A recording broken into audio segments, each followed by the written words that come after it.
This is not a story about victory. This is a story about resistance until the last breath.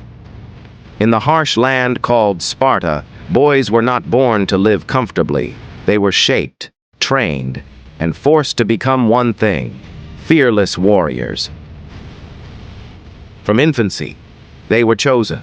The weak were discarded. The strong were prepared for war even before they knew the meaning of death.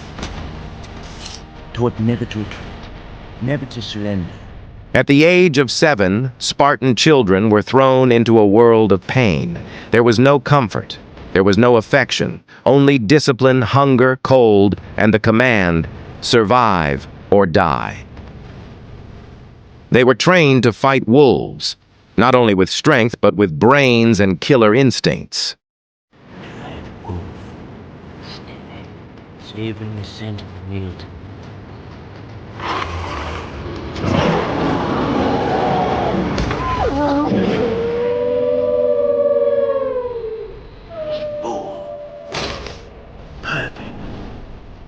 From the harshness of that brutal education, a name was born: Leonidas, a king who never bowed down, even to death itself. Leonidas! This is the beginning of the story of the 300 best soldiers who ever walked the earth, not because of their numbers, but because of their courage in fighting the giant army from the east.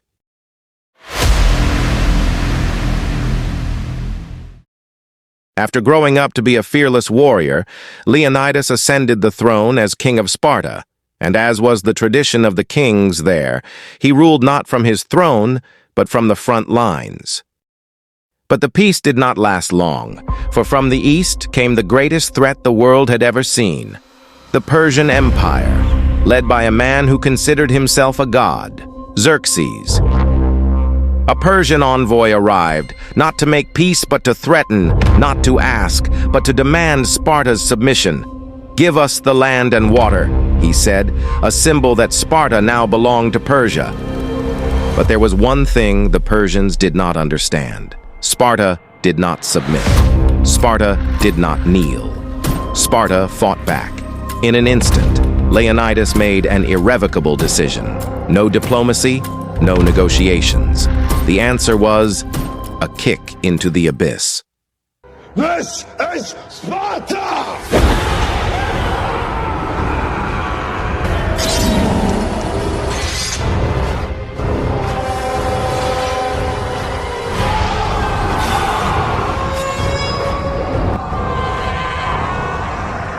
One kick, one sentence, and the whole world knew the war had begun.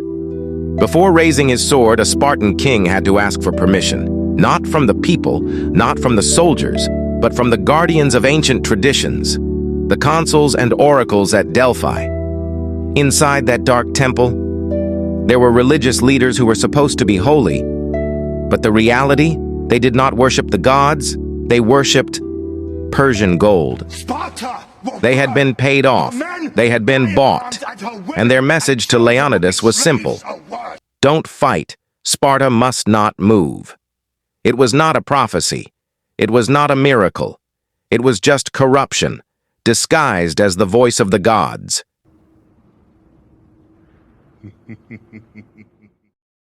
Leonidas could not take the entire Spartan army. The law forbade official warfare, but he did not need thousands of men. He only needed 300 men willing to die with him.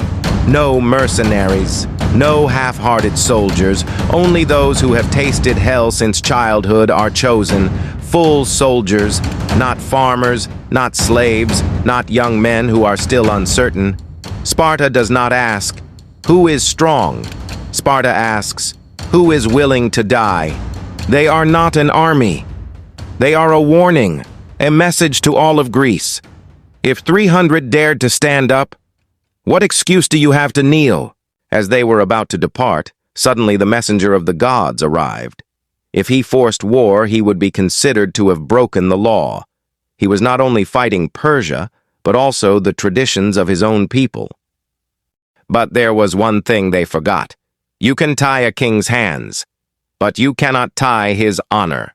He could not attack as a king, but he could go as a soldier, with 300 men, not an official army, but personal guards. This is not just a tactic, this is a message. If the law stops me, I will fight back in a way they cannot stop. They left without victory music.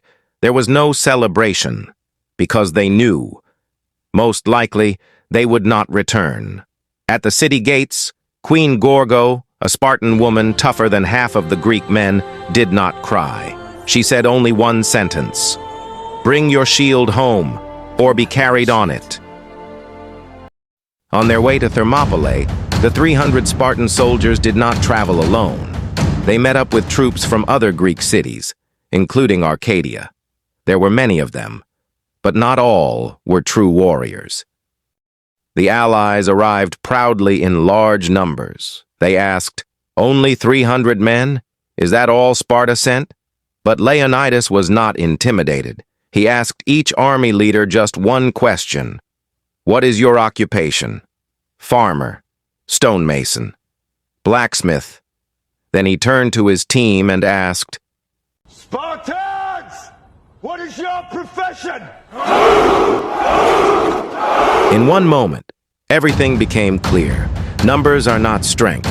It was dedication that made 300 Spartans more dangerous than 3,000 ordinary men.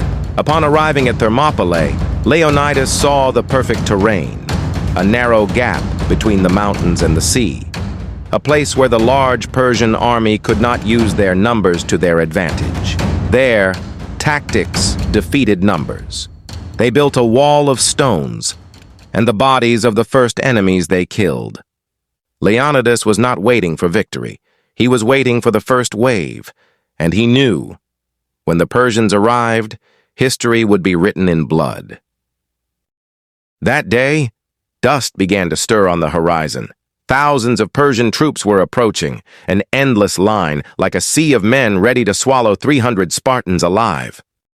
But Leonidas was undaunted. There was no fear, only one command: "Get ready!" The Persians came with their best infantry, fully armed, well-trained, numerous, but they came to the wrong place, against the wrong people. In the narrow pass of Thermopylae, 300 Spartans stood shoulder to shoulder, shields locked together, spears raised, the formation they called the phalanx, a living wall. And when the Persians charged, they did not meet men. They met a wall of steel. The battle cry erupted. Spartan spears thrust forward. The first body fell. Then hundreds more followed. Persia pressed on, but Sparta did not retreat an inch. Persia hoped to win by numbers. But in that narrow gap, numbers are not strength. Numbers are a hindrance. And when the spear broke, they used the sword. When the sword broke, they used their hands. Because in Sparta, weapons are merely tools. The killer is honor. When the first Persian wave was destroyed, Leonidas did not cheer. He simply gave a cold order: "Dispose of the bodies. We need room for the next ones." The defeat of the first wave angered Persia. Xerxes, a king who considered himself a god, could not believe that 300 men could hold back an army of millions, so he no longer sent ordinary soldiers. The Persian elite forces, known as the Immortals, 1,000 of the best soldiers. They were trained to kill without hesitation. The next battle begins. Metal bodies clash against shield walls. Persian swords slash. But Spartan spears are faster. They are no match for Sparta. As they fell one by one, Xerxes lost his patience. He sent giant creatures, war beasts, and disabled warriors modified into monsters. But no matter what Persia sent, Sparta stood firm.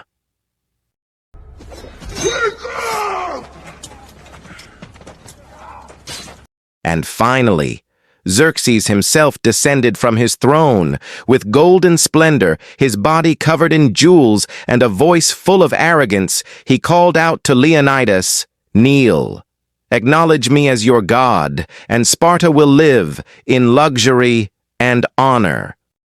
But Leonidas was not a man who could be swayed by promises. His answer was simple: Only gods are worthy of worship, and you are not one of them. Before the world's greatest power, Leonidas refused to bow, and with that, it was not just a physical war, but a war of honor. 300 soldiers against an empire, not to win, but to prove that free men are stronger than false gods.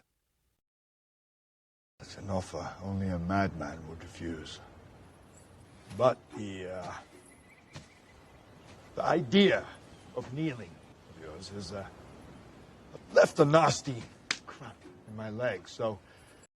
While Sparta held back every attack with honor, there was one enemy who did not come from the front, but from behind.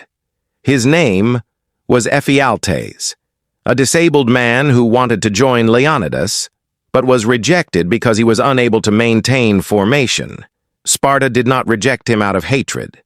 Sparta rejected him because on the battlefield, one weakness could kill everyone. But that rejection turned into resentment. Ephialtes no longer sought honor, he sought revenge, and his pride was bought by Persian gold.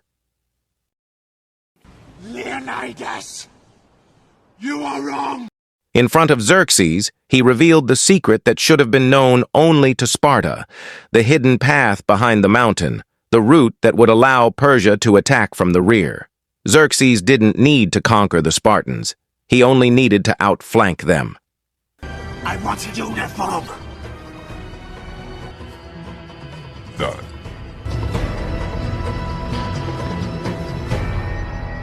That night, before dawn, the Persian forces began moving to encircle the Thermopylae Pass, and a Spartan supporter ran to Leonidas with the news. "We have been betrayed." Leonidas was not surprised. He knew war was not just about swords, but also about betrayal. But he did not run. He did not retreat. He simply prepared his 300 men for the final battle. Because for Sparta, dying in battle is not defeat, but dying without a fight is a disgrace worse than hell.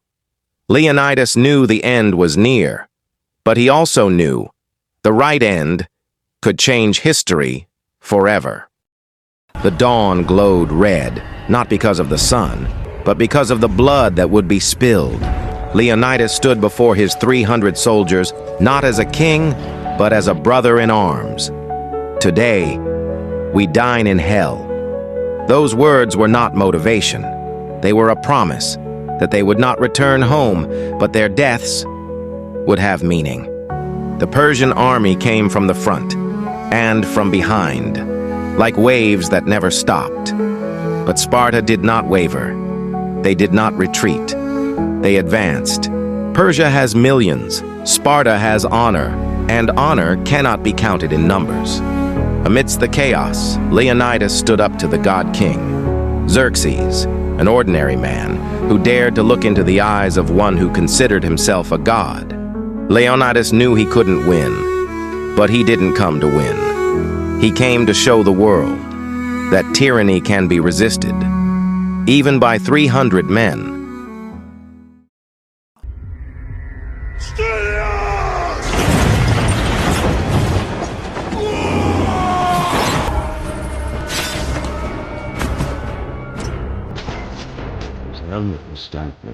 Now this vision must see shield the same. Leonidas threw his spear. The spear did not kill Xerxes, but it wounded him. A small wound, but it destroyed an ego as big as an empire. They knew they would never return, but that was no reason to retreat.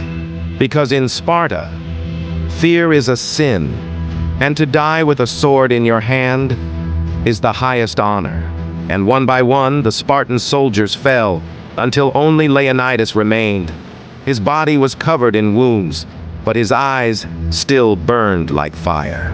Before the final spear pierced him, Leonidas simply smiled, because he knew his defeat today would be Greece's victory tomorrow. A Spartan messenger returned from the gates of death. He carried something heavier than a sword, the truth.